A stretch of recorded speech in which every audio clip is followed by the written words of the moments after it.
Hey there, Carnage Cravers. Welcome back to Carnage Corner. I am Ken Carnage, and I know I'm not coming to you live. I had to record this and post it, not live. Just finding the time to do a live show during the week. These last few weeks has been insane. I've still managed to do the pay-per-views live. Which we all enjoy, obviously, but I haven't done an actual weekly show in a while, and I'm not happy about that. So rather than not doing a show because I can't do one live, I figure I will pre-record, and get it out to you that way. So as you can see, I am not the several of my shows have been coming to you from my living room because that is where I get the best internet. So that's normally where I will do my live streams from. I'm not there now. Right now, I am in the I'm in the Carnage Cave, where you cannot hear the screaming, yelling, gnashing of teeth that is my children playing. So. They are far too much like their father. So anyways, we're going to get into what has happened this week in the WWE.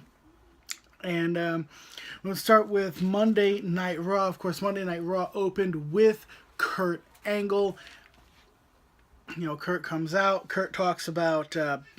he starts off talking about Braun Strowman, and he mentions Ronda Rousey. And, Roman Reigns comes out of the crowd. Kurt had let us know that Roman was still suspended and he wouldn't be there. And all of a sudden, Roman's coming out of the crowd. And, Kurt tries to talk to Roman. He's like, "You're trespassing right now. What are you doing? You got to go." And Roman says he's not going to leave. So Kurt goes him back. He sends out U.S. Marshals. Yes, we know they're not real U.S. Marshals. One look at their uniform and you know that. But for the sake of the story, he sends out U.S. Marshals who proceed to, cuff Roman Reigns, to arrest him, to take him out of the building. He's being arrested for trespassing, and that's what happens when you trespass, folks. You get arrested. That's just kind of the way it works. So, Roman...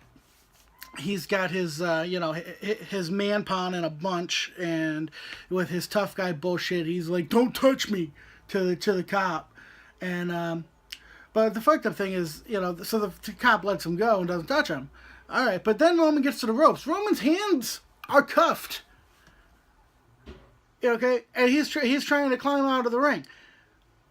That's a pain in the ass. It's a pain in the ass to safely get out of that ring, without your hands, unless you drop to the ground and just roll out, which wasn't what it looked like he was doing. It looked like he was going to step over the middle rope, in between top and middle rope, which without his hands, he could fall, like that. Seriously. A real cop would help. There's a reason a cop helps you into the back of the cop car. It's not to, shove your ass around. It's to make sure you don't hit your friggin' head. That being said, the cop goes to help Roman through the ropes. Roman freaks out and beats the crap out of the three cops. While he's handcuffed, no less.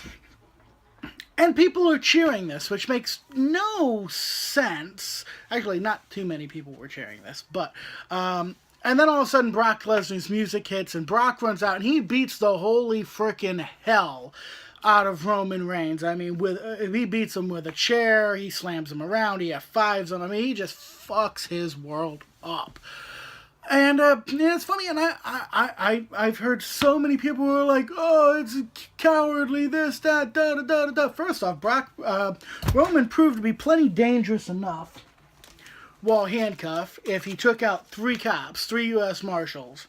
All right. Secondly, the way I see it, and this is not going to be popular with any of you guys, but the way I see it, Brock Lesnar did his civic duty by coming to the aid of police officers who were being attacked by a violent trespasser. That's all I see. In this situation, Brock's the good guy doing his civic duty. And, it's just... when you look at it from an unbiased point of view, that's what it is. You know, it's not a place of I hate Roman or a place of I hate Brock. It's a place of this is the story they're telling, and this is what I see. Now, could Brock Lesnar be pissed off that Roman Reigns called him a bitch? Maybe. But it's just as possible that Brock doesn't give a shit what Roman thinks. You know, it's a toss-up. They basically left it open to interpretation for you to believe what you want, because WWE knows most people will believe what they want anyways. But in either case, it was nice to see Brock Lesnar do his civic duty and save the police officers from the violent trespasser Roman Reigns. So, I would say that is definitely a day of justice served. Brock went to the back. Now, where this started to go just a little overboard, and I would say it's no longer justice served, is they put Roman on a stretcher, and Brock comes out and, you know, flips the stretcher, and he comes back and he flips the stretcher, and, you know, and hurts Roman more. That wasn't necessary. That's the point where I'll say Brock went too far. That's not doing your civic duty. That's, you know, just trying to hurt somebody for the sake of hurting them. You know, and that's no love lost for Roman Reigns. Just, you know, calling it like I say it. So, that being said, they went to break. When they came back from break, we got, you know, Roman being stretchered through the back, and then we go out to the announcers, and Michael Cole and the announcers all try and make, you know, Brock Lesnar sound like he's the bad guy in the situation, when it's just not the case. It's, you know, they're trying to make Brock the bad guy in this story, and they're failing, because Brock's not the bad guy here. Yeah, Brock, you know, this whole idea that Brock is, you know, somehow lazy or whatnot because he didn't come to work.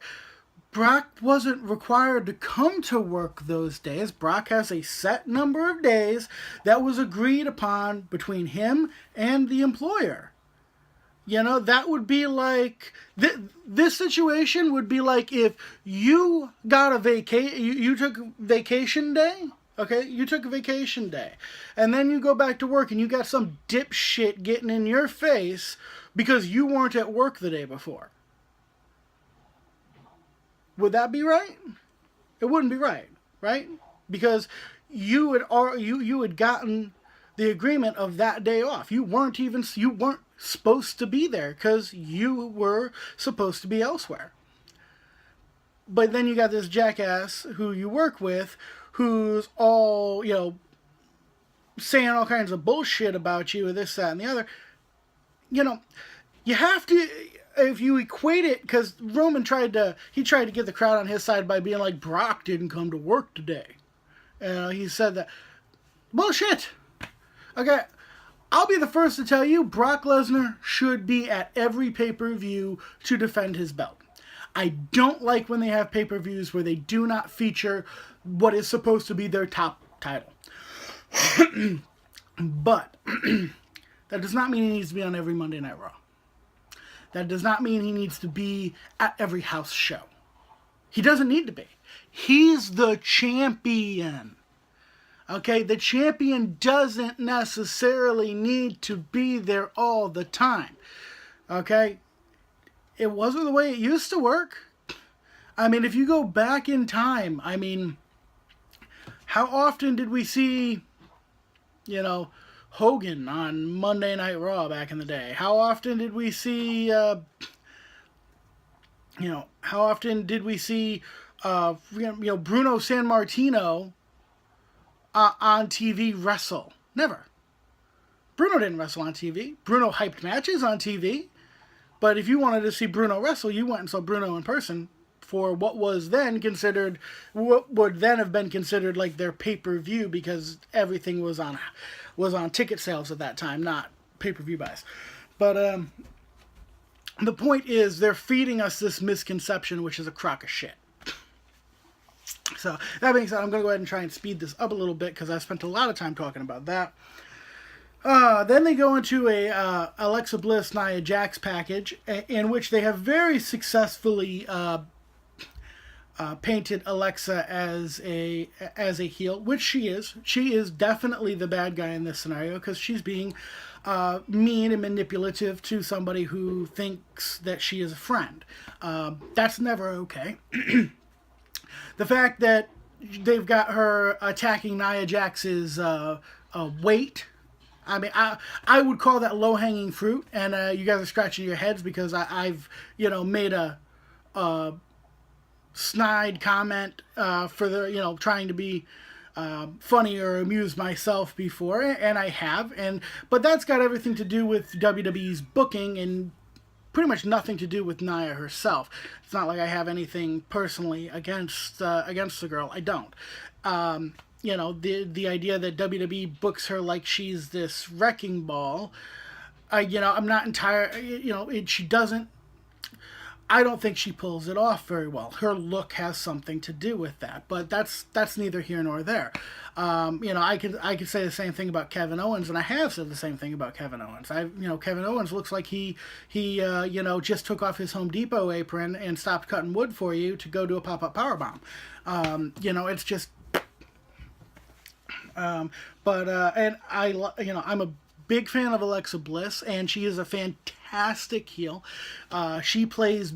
The funny thing is, Alexa is, from everything that I can gather, she seems to be a very nice person in real life, but she plays bitchy little cunt so fucking well. So, in either case, when they come back from the package, Alexa Bliss and Mickie James are in the ring, and Alexa starts this whole apology, and then she does that thing where she goes from the sincere apology to the mean bitch and says, "I'm sorry, I didn't tell the truth sooner," which I love when she does that because she's so good at it, and it's funny, and so. Yeah. So what then ends up happening is Asuka comes out to have her match versus Alexa Bliss, and actually the two of them were having a good match. Surprisingly enough, they were actually having a fairly decent match. Asuka can have a good match with anybody, but Alexa's good in the ring. I'm not trying to insult her in-ring work, but she's not on the level of somebody like an Asuka. But they were able to complement each other fairly well. And what ends up happening is Mickie, she grabs she grabs Alexa, and they tries to with the belt and tries to get her out of there, and they end up taking the the count out loss. So Asuka still undefeated with a count out victory. And as Alexa and Mickie, these names, damn. Alexa and Mickie are making their way up the ramp. All of a sudden, Nia's music hits, and so they run away, and Nia chases them, and and and Nia does not actually. She doesn't really get a chance to actually catch Alexa. Alexa manages to slip away and whatnot. So, and then of course backstage, when Alexa gets away backstage, she runs up to Kurt Angle and she's like, and you have to do something. And Kurt goes, I will do something. I'm going to give Nia a match with you for the Raw Women's Championship at WrestleMania. And let me tell you, folks, as much as I may love Alexa Bliss, and as much as if you're a big Alexa Bliss fan and you're like, oh, she'll win. Nah, guys, she ain't gonna win. Nia Jax will be Raw Women's Champion at the end of WrestleMania. That I won't tell you what, I won't guarantee it. I'll give you a 99% chance. Nia Jax walks out of WrestleMania with the Raw Women's Championship. If Nia doesn't beat Alexa, it means we're getting a screwball finish, because the fact of the matter is a screwball finish is the only type of finish that makes sense for Alexa with the skill set she has shown to beat Nia. Because here's the thing, I people like to say all the time that size doesn't matter. Well, when a person is skilled, size may not matter. But at the end of the day, I mean, if you're not an extremely skilled fighter, you know, your chances of beating a bigger person are less. You know, I mean, everybody's got a punching chance, sure, but it's you know, and I know I tread a slippery slope trying to equate pro wrestling to actual fighting, but it's supposed to be presented in such a way as if it was real fighting. It's supposed to be believable, at least in my opinion it is.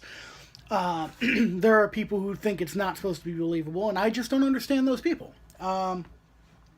So yeah, short of Nia slipping on a banana peel, and that's not a fat joke, that's just, you know, saying a screwball finish. Short of Nia slipping on a banana peel, I don't see Alexa beating her.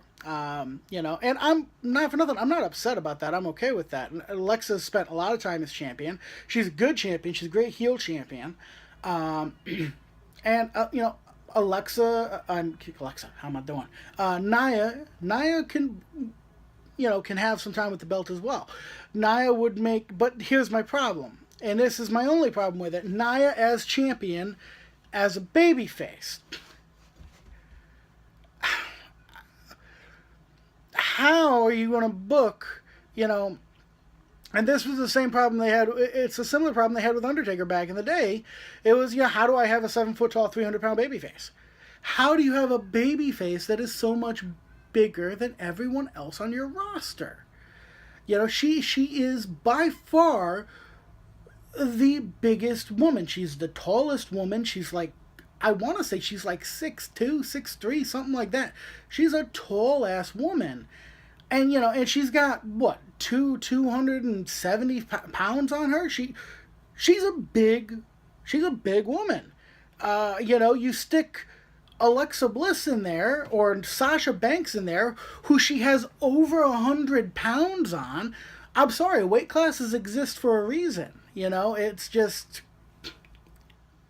And especially when you can't reach their jaw. You know, you look at the size difference between Alexa and Nia, and it doesn't matter how much you like Alexa, it doesn't make sense for her to win. Just like, and I'm going to break some hearts here, but just like it would make no sense for Finn Balor to beat Brock Lesnar. It doesn't make sense. And things should make sense in this world. They don't, often. But they should, damn it. So anyways, moving on from there. Check my notes here. Okay, then we went into a Braun Strowman promo, which I love Braun Strowman, but I don't necessarily like it when he talks. But Braun's cutting a promo about, you know, how Kurt Angle basically told him that he has to have a partner, but he doesn't need a partner. The bar interrupts. We end up having Cesaro versus Braun, which Braun wins, obviously. They then go to break, they break the news of Mark Henry being inducted into the Hall of Fame this year. Good for Mark. You know, I say that with all sincerity. It's good for Mark. Mark Henry's been around a long time. You know, he hasn't always been my favorite character, but, you know, it's always, put it this way, it's always just been an issue of the character itself that I just, you know, maybe didn't find entertaining or whatnot. But Mark himself is, you know, he's great. He's a good big man. He works well in the ring. He's done everything in the world for them. He's had a great career. He's, you know, calling it a career. And he's going into the Hall of Fame. And, you know, I'm happy for him, for one.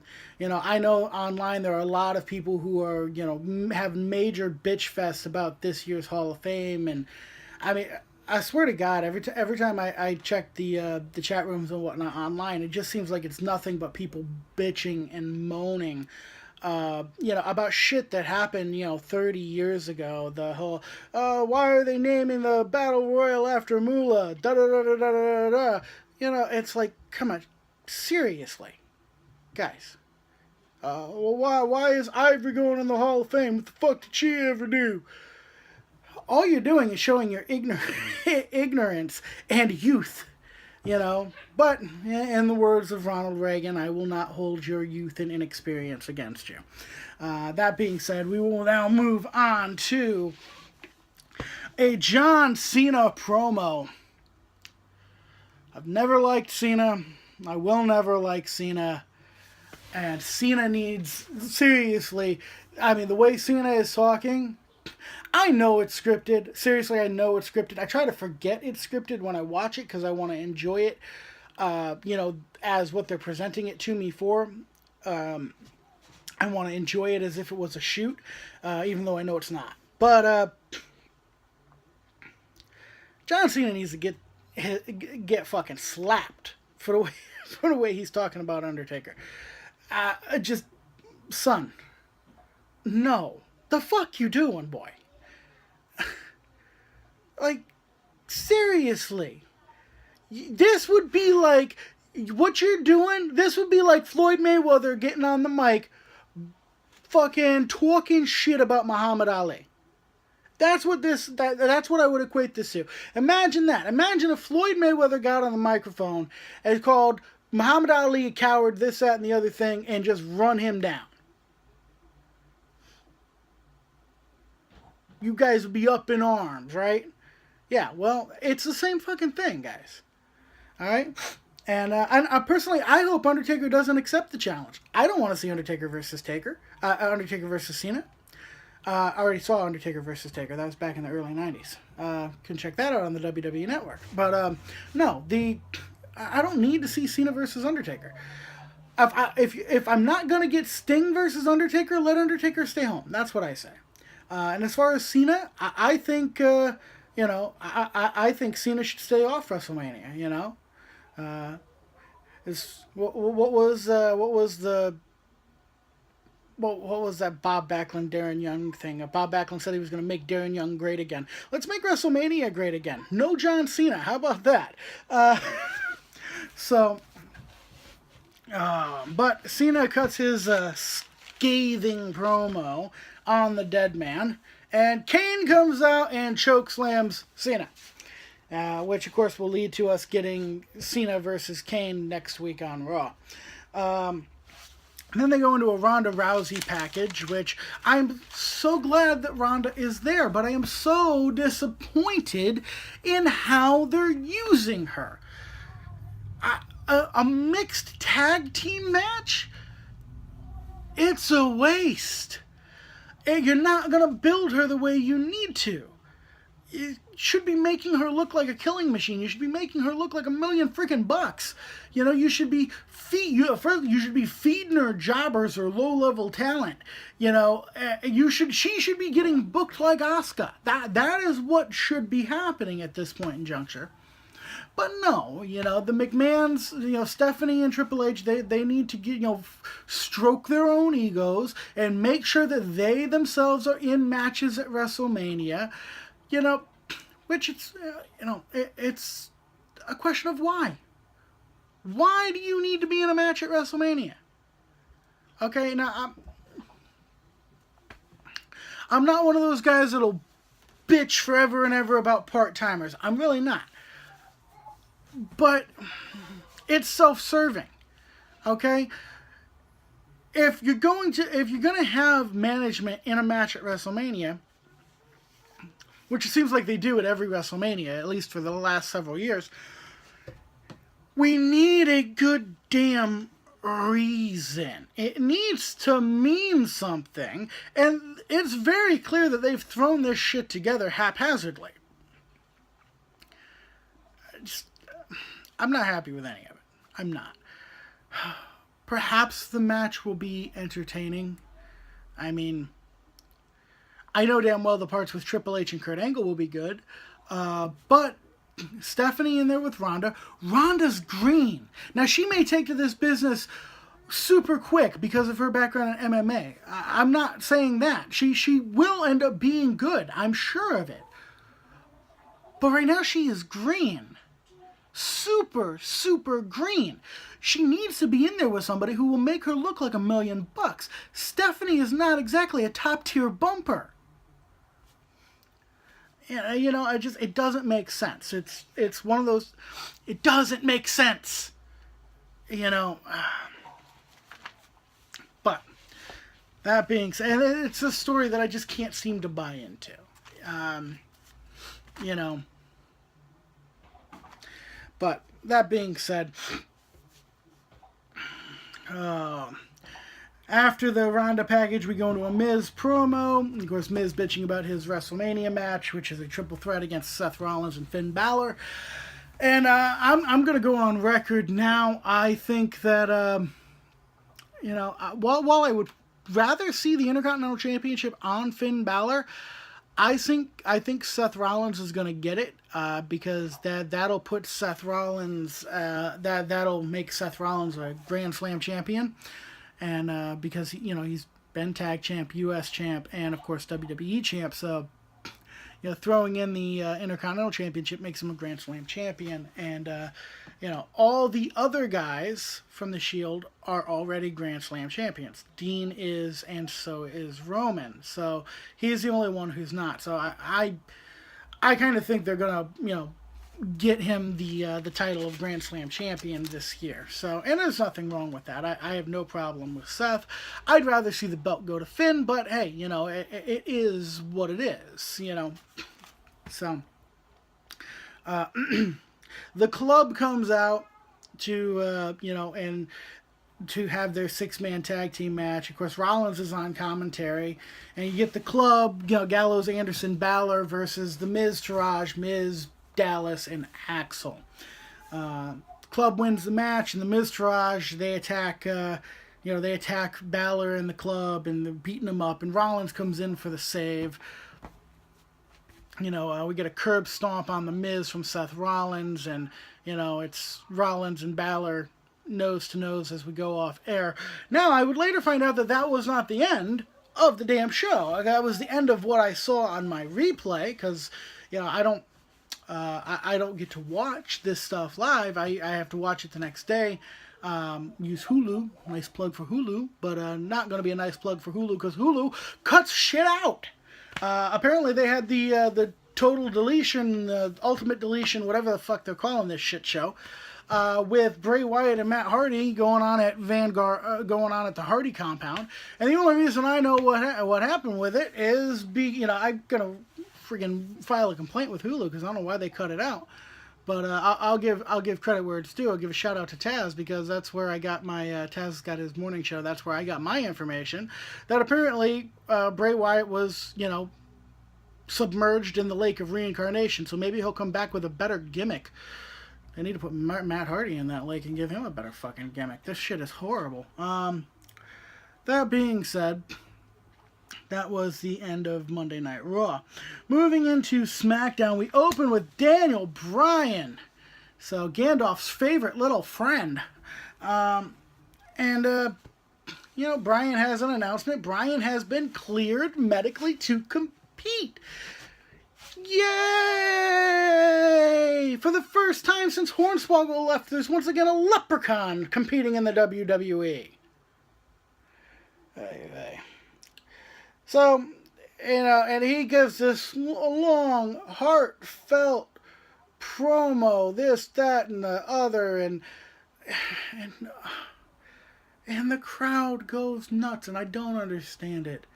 I hate Daniel Bryan. You know,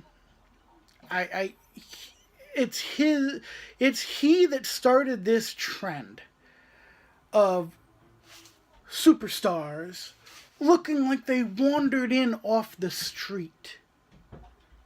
And I can't stand it. You know? Yeah, that's how you end up with guys like Kevin Owens, who look like off-duty freaking Home Depot employees. Guys like Sami Zayn, who look like they got lost while freaking driving their Uber. Alright, guys like freaking Cassius Ohno, who... listen, bud. Lord knows I ain't the smallest guy in the world. But if you know that you got you know, cellulite dimples all down the back of your freaking legs, maybe wear a pair of shorts so that nobody knows. Just a thought. I mean, I'm fairly certain Kevin Owens' legs probably look like yours, but he at least has the sense to wear a pair of shorts. Alright, so anyways, yeah, so I don't like Daniel Bryan. I'm not happy he's back. I want for him and Kevin Owens and Sami Zayn to all just go away. Just go away. You guys want to go play grab ass in the fucking bingo halls? Okay, you want to go, sell out the Tokyo Dome to make your living? Fine, go. I don't care. I just don't want to deal with you. I don't want to see you. That's my opinion. Now, a lot of you may not share it, and that's fine. I get it. You obviously have a different opinion on what makes, WWE wrestling great and whatnot. It's neither here nor there. Personally, I cannot stand the little tree-hugging hobbit bastard. I cannot fucking stand him. And by the way, if you're like me and if you ever just really want to get viciously attacked online, all you have to do is say you don't like Daniel Bryan. All the fucking smarks in their fucking mama's basement on their fucking keyboard are like, yeah, that's what they sound like too. It's horrible, horrible. It's, like somebody's raping the alien from fucking Alien, the xenophobe. Xenophobe? I don't know what the fuck that thing is called. It doesn't matter. Moving on.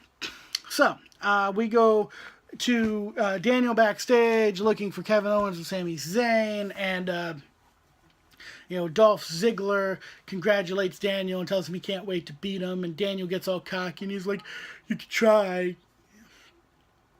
Get the fuck out of here. Oh.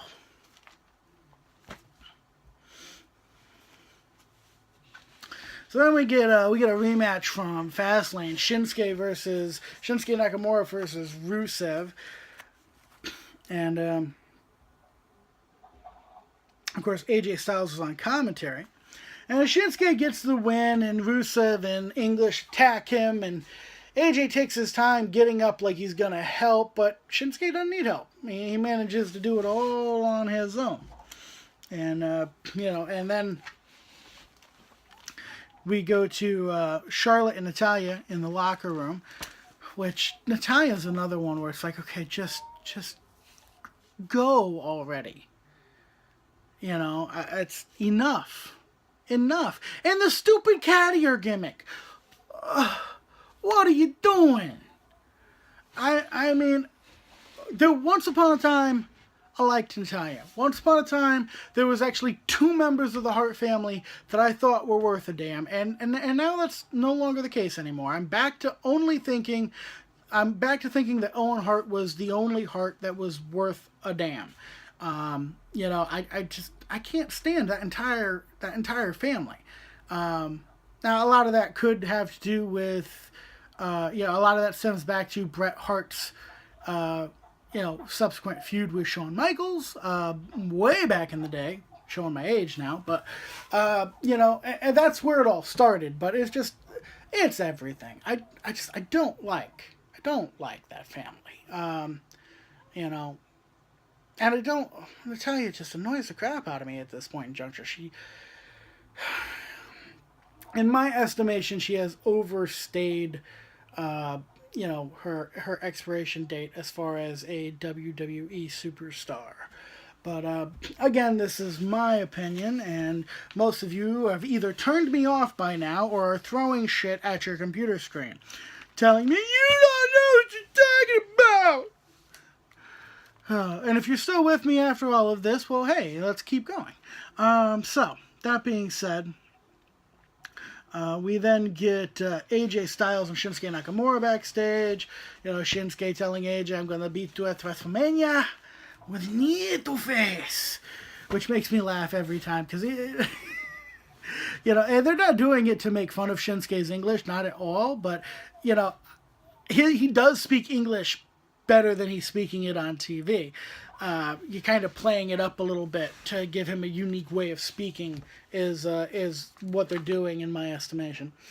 We then go to the ring for Charlotte. Then we go to the ring for Ty Dillinger versus Baron Corbin. Spoiler alert, Corbin wins because Ty Dillinger sucks. And after that we get Natalya versus Charlotte. And they were having a halfway decent match, and Charlotte looked like she was in a little bit of trouble, and all of a sudden here comes Carmella to cash in Money in the Bank. But she doesn't. For like the 5th time, she's handed the referee the briefcase and gotten knocked out before the bell could be rung, and it didn't count as a cash-in. I have a theory, and I'm sure a lot of you are in the same boat as me looking at, his historical booking and whatnot, but Charlotte and Asuka are going to have a war at WrestleMania. Asuka will win. Carmella will cash in. And Asuka streak and become SmackDown Women's Champion. And if you think about it, that is fantastic heel booking. Okay, you have this emotional roller coaster of, is Charlotte going to beat the streak or is Asuka going to become champion? And it's back and forth, and you tease the hell out of it. And finally, Asuka overcomes. She's the champion. She's still undefeated. And here comes this slimy bitch. All respect entitled. I'm talking about the character, not the person. This slimy bitch from New Jersey comes and cashes in her briefcase, and she pins Asuka, gets the belt, ends the streak, destroys the magic, impales your hearts. It's great heel booking. It's fantastic. Because it's gonna piss people off. And when you're booking a heel, that's what you want to do. And it's a perfect opportunity. I mean, they've done shit like this before. If you remember, they did it to Daniel Bryan. The moment he won the WWE title, they had Sheamus cash in? Was it Sheamus who cashed? Oh, no, Alberto Del Rio. Yeah, they had Alberto Del Rio cash in as soon as he won the belt. So, that being said, because of the distraction, Natalya manages to pick up the win, and so Natalya got a win over Charlotte. The Usos then cut themselves a promo on the Bludgeon Brothers. The Usos' characters now, as I've said many times, is so much better than they were before. So much better. Then we get Jimmy Uso versus Luke Harper. Not a bad match. Harper destroyed him. It looked good. They had a couple of hope spots with it looking like some double team maneuvers might actually, be able to put the members of the Bludgeon Brothers in a bad way, which is good to try and set up a little bit so that we can actually have a competitive match at WrestleMania. Because at WrestleMania, it'll be a triple threat tag team match, I'm sure, with the New Day, the Usos, and the Bludgeon Brothers. So I'd bet money on that. So that being said, we then go, like I said, Harper wins the match. We then go into a Jinder Mahal promo, and Jinder, we got another triple threat at WrestleMania, because Jinder will be in the United States Championship match with Bobby Roode and Randy Orton. And I will go a step further and say, I believe Jinder will win this match. Why? Well, why do I say this? And to make a long story short, it will piss some people off. There seems to be a correlation here,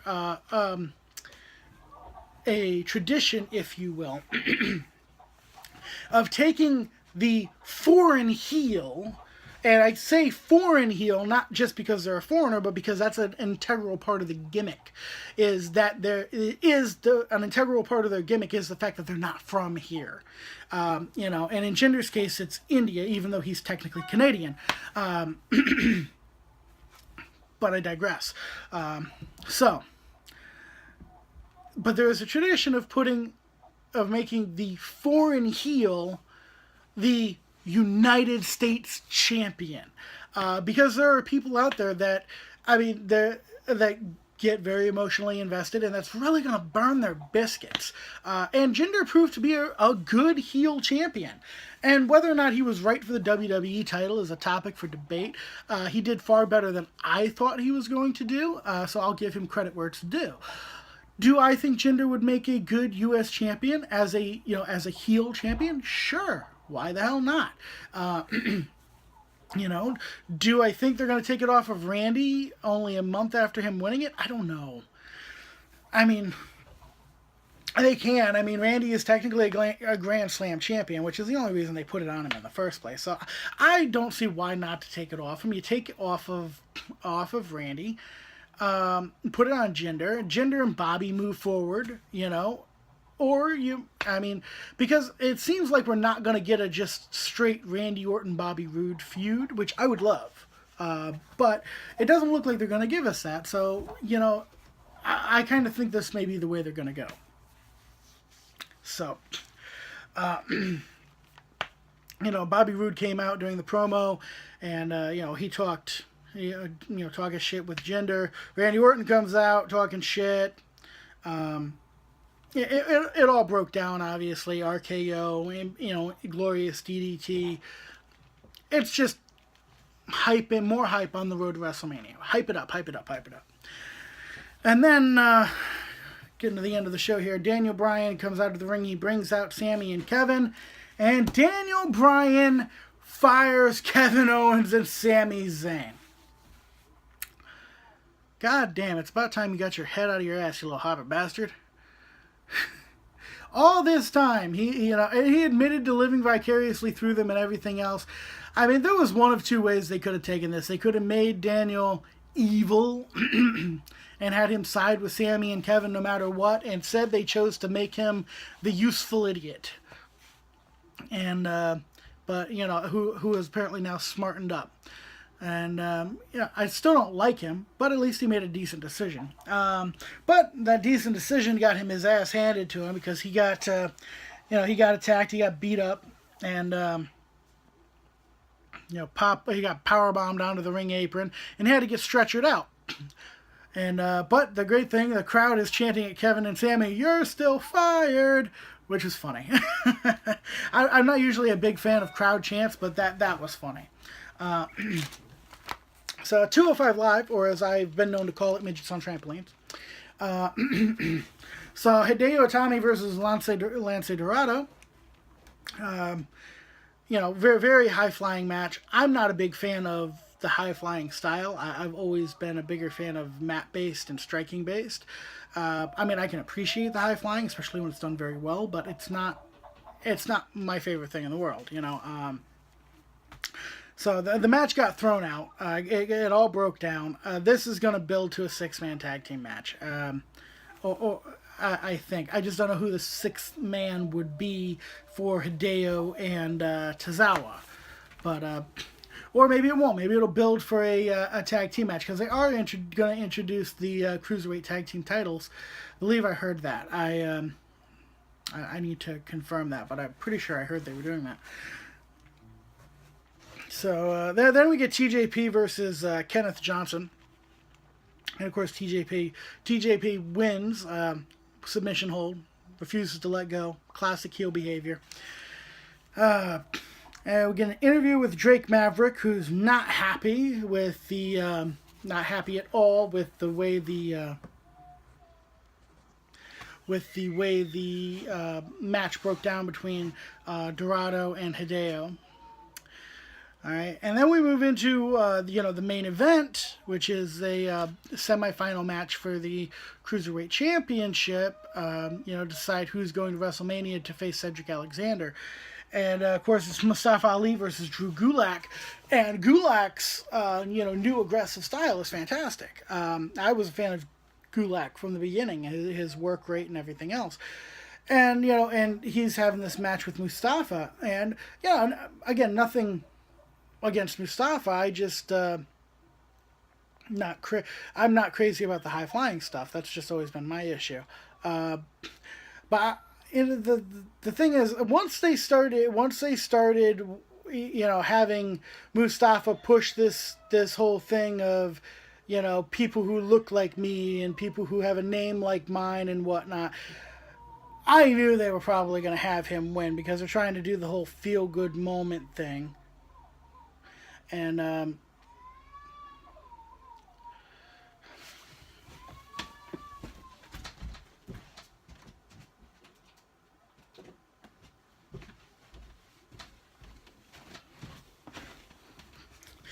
trying to have the whole feel good moment thing, and having him win would be fine. I don't like the way they did it because they had him get his fucking ass handed to him the entire match, and then have him come in and win off of a splash. Come on now. If your finish is something devastating, that might work. It's still it's still questionable, okay? Because this match wasn't even competitive. Gulak was trouncing this kid. And then all of a sudden, I knock you down. Reverse 450 splash. I win! The fuck is that? It's a splash. It's not an RKO. It's not an RKO. It's not a stunner. It's not it's not a punch from brass knuckles. It's not a punch from a 500-pound giant. It's not a move that should, take out a healthy competitor. Beat somebody who's already been beaten down? Sure. No problem. But that's not an out-of-nowhere match-ending finish. So I did not like the end of that match. And then, of course, they did the in-ring interview, which is fine. And, and again, he talks about, people with a name like his and people like, it doesn't matter the skin color. It's all a great message. It's all a great message. And he's from Chicago, so I can understand that, he probably saw a lot of bullshit growing up. He was also a Chicago police officer for a time, so I know he saw a lot of bullshit. And that's all well and good. And that's how they went off the air on 205 Live. I just wish they would have made that match a little more competitive if they were going to end it the way that they did. But I mean, again, this is me asking for realism in WWE booking. I guess sometimes it's asking too much. So to finish up real quick, we're going to get into NXT. Tommaso Ciampa came out and he got booed, and the crowd chanting, "We want Gargano," or Johnny Wrestling, and he goes on a tirade saying he's not coming, and taking posters away from fans and tearing them up, and then he takes a big poster away from a fan that we can't see, but it's not a fan, it's Johnny Gargano. And Johnny starts beating him up, and Johnny gets dragged out of the building. And I never liked Johnny Gargano. I preferred Ciampa. So, I mean, we'll see what happens from here with this. But that being said, we then went into updates for the Dusty Rhodes Classic. And then went into a vignette with the Undisputed Era, which, I mean, I can take or leave these guys. Fish and O'Reilly are okay, I guess. I mean, I'm not all that impressed. Adam Cole just looks like a Stevie Richards knockoff, and a poor one at that. So we then go into Oney Lorcan and Danny Burch versus Roderick Strong and his surprise partner, which turned out to be Pete Dunne. And I may not be Roddy Strong's biggest fan, but Pete Dunne I like. And these four guys, they had a good tag team match. Strong and Dunne picked up the win, working together. Dunne setting somebody up for Strong's end of Heartbreak finish, and worked out well. So we then go to Ember Moon versus Aaliyah, which, I mean, obviously Ember's going to win this match, but the whole reason this match was had was so that Shayna Baszler could be on commentary and run her mouth. That's the whole point, is to hype up this match at TakeOver.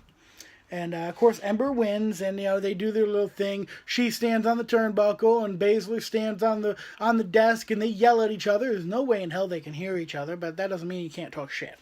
So, okay. Then Raul Mendoza comes out, and I've never heard of him. If they've had him on TV before, I did not notice. But he doesn't do much because he gets attacked by Andrade Cien Almos. And then Andrade cuts a scathing promo on Aleister Black, who of course isn't there. And I believe it was Percy Watson who said it, and I don't often agree with Percy, but I will here. It's easy to talk shit about a man, talk tough about a man, when he ain't there.